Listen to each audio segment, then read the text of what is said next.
Thanks everybody for coming in. Definitely glad to have our speaker tonight, Mr. Trey Thornton. He's the Director of Revenue and Product Strategy for Bleacher Report.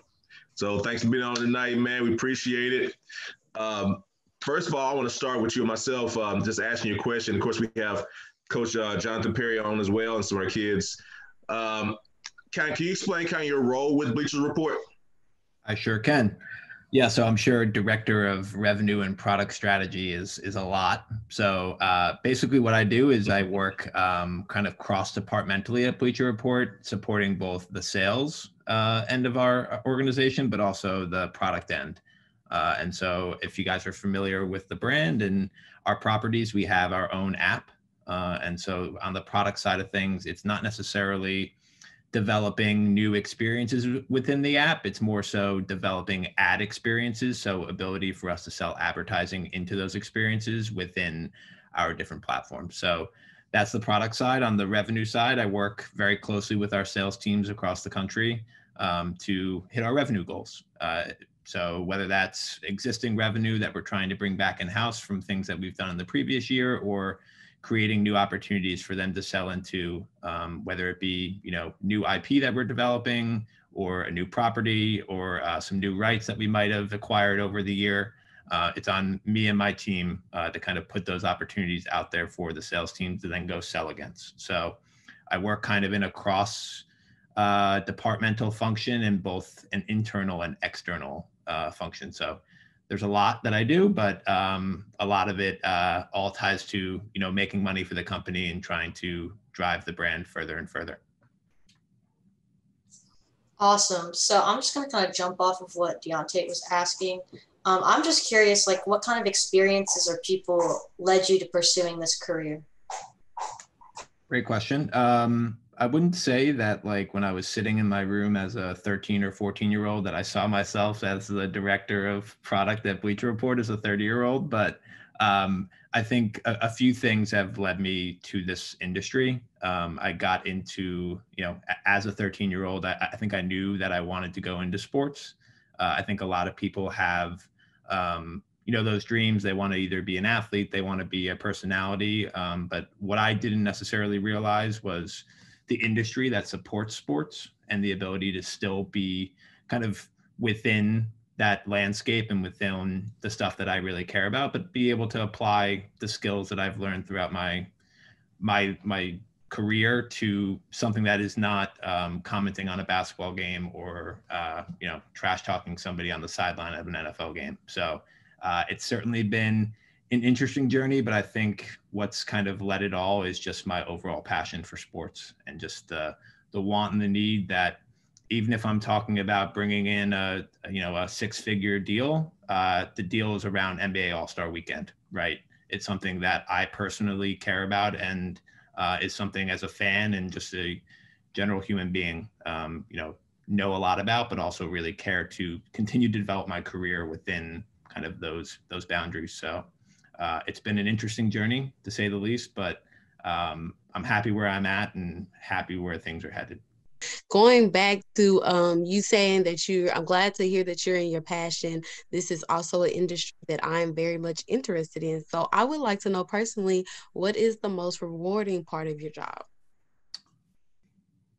I think the people that I work with and the relationships that I've been able to develop. And I think regardless of where you work or what company you work for, that's something that I put kind of first and forefront. You spend so much time with those people. Think about it.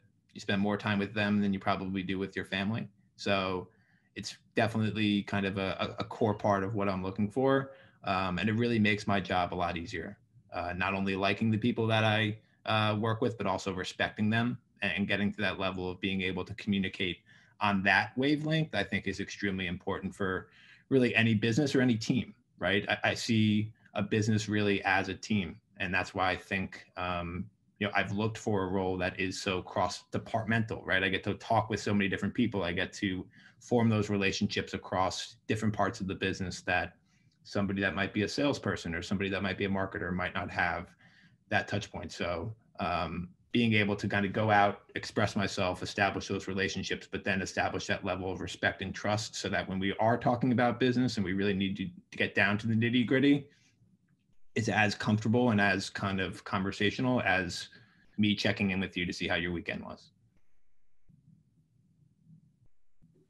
So for me, I guess, can you explain kind of what a daily, what your role, what it looks like for a daily, as far as your different job goes, as far as what is a daily, what's your day like on a daily basis as far as what you do for your job?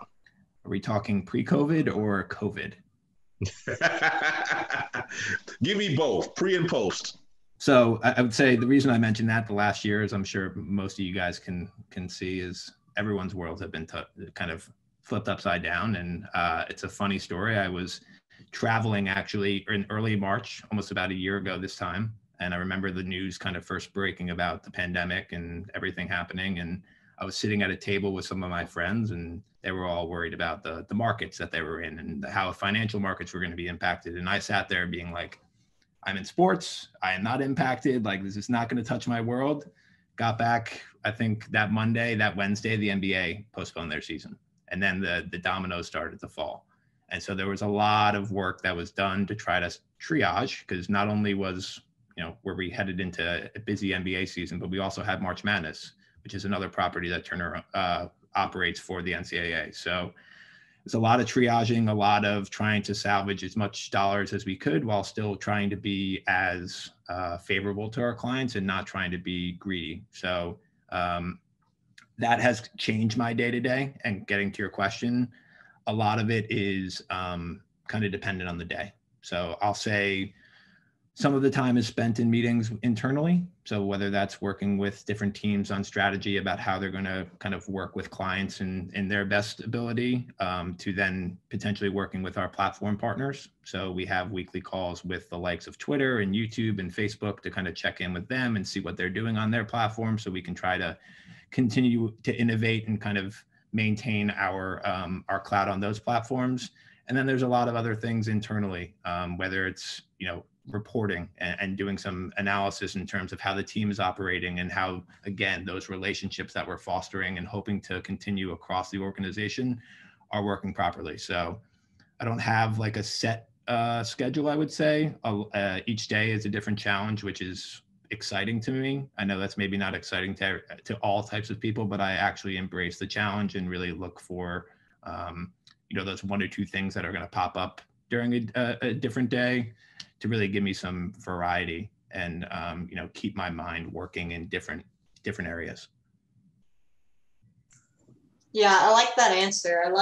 I also like doing different things all the time and always staying on my toes. Speaking to that, what's something that most people might not know goes on at Bleacher Report? Good question.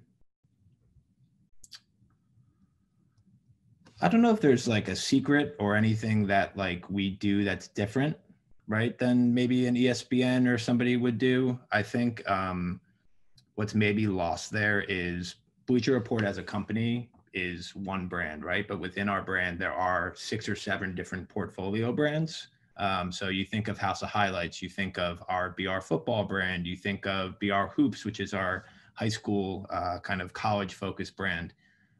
Those are teams that are living within the BR ecosystem, right? So while you might have a strategy that works for Bleacher Report, that doesn't necessarily work for House of Highlights or Highlight Her or any of the other kind of portfolio brands. So I'd say something that people might not realize is that while we are successful across those portfolio brands, the work that goes into developing the audience and the kind of differentiating factor from just being a Bleacher Report brand is more than I think people probably recognize from just seeing them face value, right? We have a very similar aesthetic. We have a very similar kind of feel and look to our brands. But if you actually go into the content that's being produced and the audiences that we're developing, they're quite different. So I'd say while we have like a very similar path and a very similar kind of look forward, the work that's going on behind the scenes is of great variety. And it allows us to kind of set up ourselves within that kind of portfolio brand structure.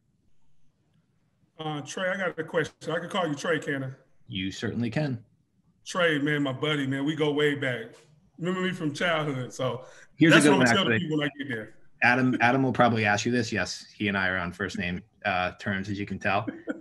My name's actually Philip. I'm the third in my family, so I go by Trey because of the third. So if you call me Trey, he might know me by Phil. So if you want to just use Phil, that's good too. Okay, We're I'm really use all close. that. Yeah, we're really close, just in case. Well, Trey, my question is this. I know that a lot of large companies, such as Bleacher Report and ESPN and others, don't do a lot of coverage of small sports. Small college sports. Myself, I played Division II football. I have a son who plays Division II football, and I have another son that plays NAIA football. Is the reason for the lack of coverage, is it the money, or is it the interest, or is it a little of both? Or because that's something that's real passionate to me right now. I want to try to get, I want to try to see what I can do to get that ball rolling, because there's a lot of good football played at smaller schools, But I know UGA and Alabama's bringing the money. For sure. I'll answer that two ways. Once from a Turner Sports side of things, and Turner Sports is obviously like the parent company of Bleacher Report. They're who owns us. We are part of Warner Media, who are the larger kind of conglomerate, but they're the ones that hold all the money, right? So they're the ones that negotiate the rights. They're the ones that allow us to produce the content that we do with the NBA, with the NCAA, kind of all those different leagues. What I'll say with them is they do a great job of trying to find those kind of second tier niche audiences and trying to bring them into the mainstream. So the Spring League, which is an initiative that launched, I think, 3 years ago or so. We were the first official partner with them to do linear broadcast and to try to build that brand as well. There's other brands that we work with that just are not at the forefront of our coverage. Give you an example, the World Wrestling League, World Arm Wrestling League. I didn't even know that existed, to be perfectly honest. Exactly, I can see your face, but that's something that we support. One Championship, which is an MMA property in Japan. That's another property that we support. So to answer your question, there are definitely opportunities, I think, for tier 2 or smaller level sports to get into the mainstream. They probably just need to make sense for a large rights organization to come in and buy them and go through the logistics and also the production and everything of setting up how they're going to eventually make money off of that right. Because at the end of the day, we're all sports fans, but we also have to make that money, as you know. So it's definitely something we tried to prioritize, but at the end of the day, there's only so many mouths we can feed in that regard. So would love to cover every sport, but we need to prioritize those that are going to make the most money for us. In terms of how we decide kind of which sports are the ones we're going to double down on, we have kind of a 4-tiered approach as it kind of works through development across the different teams. So whether that's establishing an initial interest amongst our audience. So I think of BR Hoops, which is our portfolio brand that covers high school and college. I don't know if that would have ever existed if House of Highlights or BR National, as I call it, or Bleacher Report as a brand, didn't have such a strong NBA following, right? So we saw that as hey, we're really strong here, but we really don't do well in the kind of premier high school and college space. So let's try to take that to another brand, develop it. Once we develop an audience and we develop some clout within the marketplace, then we'll see if we can make money off of it. But it's really key to kind of get that following and get that core audience set up before we even look to make any money off of it. I appreciate that, man. If the subject ever come up about D2 and NAIA, give me a call, man. I'm right there. I shall. It's the least I can do for All-Star Weekend. It's the least I can do for you. I appreciate that. Okay, so my question is geared towards a little advice to the kids. So I want to know what are some volunteer or observation or internships that you had in the past that helped you get into the job position that you have now? Great question. I did a few internships in college. Those internships were certainly valuable in terms of getting my foot in the door somewhere, in terms of having real life experience. I don't know if they necessarily helped me get to where I am today, though. And what I mean by that is it's not imperative to have a super important or high ranking internship to then make a name for yourself within this industry. I personally graduated school and spent the entire summer after graduation looking for a job, but right? It was only really my parents pressuring me at the end of the summer to get off my ass and actually do something. Apology for the language for the kids, but that was what they were saying. So with that, I went online. I searched sports internships on Google. One came up for a company that I'd never heard of. I put my application in, had an interview the next day. It was for a sports video distribution company that is actually no longer a company, but it was a startup, and it was a way to kind of get myself in on the ground level and really be able to really see where I was going to fit and what I thought my strengths would be to then develop my career and try to go elsewhere. So I ended up spending 3.5, 4 years at that company. I went from being an intern all the way to leading our business development at the company. So within that journey, I was able to really, I probably had 8 different roles. And because I was at a startup, I had to have 8 different roles, but I wouldn't have had it any other way, because it really taught me not only how to work very kind of quickly and within my own self, but also kind of steered me towards what I am doing today. From there, got a job at Turner. Turner, as I mentioned, owns Bleacher Report. I worked on a different part of the business for about 2 years, supporting the sales end of the organization in a different capacity, and then came over to BR. Been at BR for 2-ish years now. So definitely something I'd say internships are important to have. They're definitely something I think that will provide you with that value to say, hey, I'm now in the real world. Hey, this is different than school. It's different than a summer job, or you might be a counselor or something like that. But at the end of the day, it's not imperative in order for you to kind of have a good launch point to get back into the industry post-college.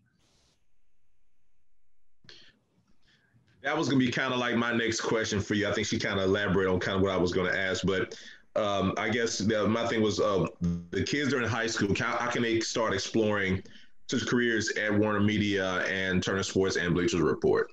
Yep. So we have a summer internship program. It's obviously going to look a little different this year with people not necessarily being in person, but we have some openings that I'm happy to share with the group for the summer. I think something that we did that would be really great to look into, again, when we can go back into an office setting, is we used to have kind of lunch and learn days where we'd have an organization we do a quick little morning session about a couple different things. We'd have some people come in from different parts of the company, and then we do a tour of the space, and we kind of, spend the morning with the kids and just kind of give them a lay of the land of kind of what it means to work in the inside walls of Bleacher Report. So I'd love to be able to look into continuing that, just obviously when we're able to.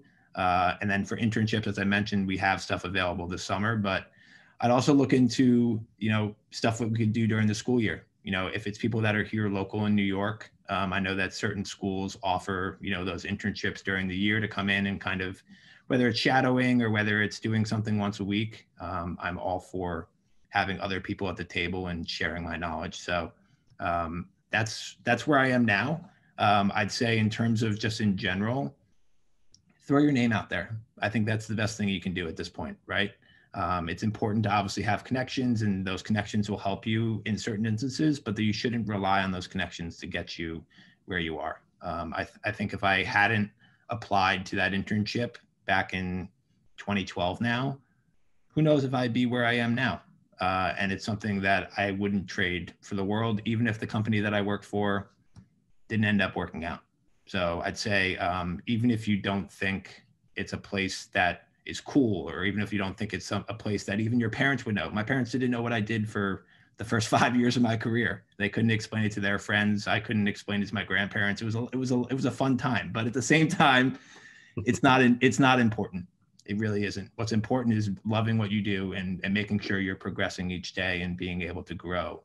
And if you ever get into a place where you feel like you're not growing, then it's probably time to look for something else.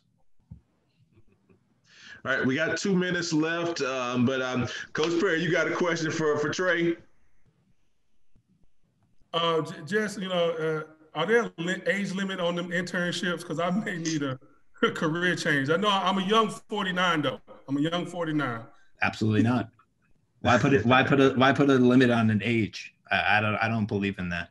And I think that's honestly something as part of my first job I really valued.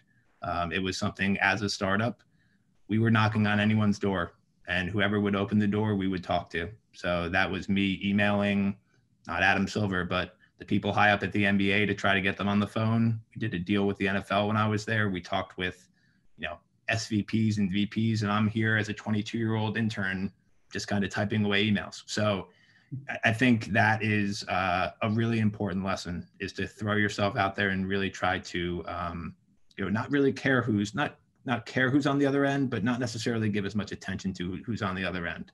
Because at the end of the day, if you have your stuff kind of in a row and you know what you want to get accomplished, that person's going to either listen to you or not give you the time of day, and it's not worth that conversation, in my opinion. So age is not a number to me. I'd say anybody that's looking to kind of redefine their career or looking to jumpstart it is eligible for internships, either with us or outside of our organization. Dante, we still got a chance, baby. We still got a chance. Let me flip that on you guys though. What are you guys doing? Like, can I get out of this world and start playing some hoops with you guys? Like, I'm not like trying to do this my entire life. So if we could set up something where I'm playing ball once a week with you guys, I'm down for that too. I like that. Trey, man, thank you for talking to us, man. We appreciate it. So we'll talk to you soon. Yes. No, thanks for having us on, and I'll be sure to pass along my information for sure. All right. Thank you, man.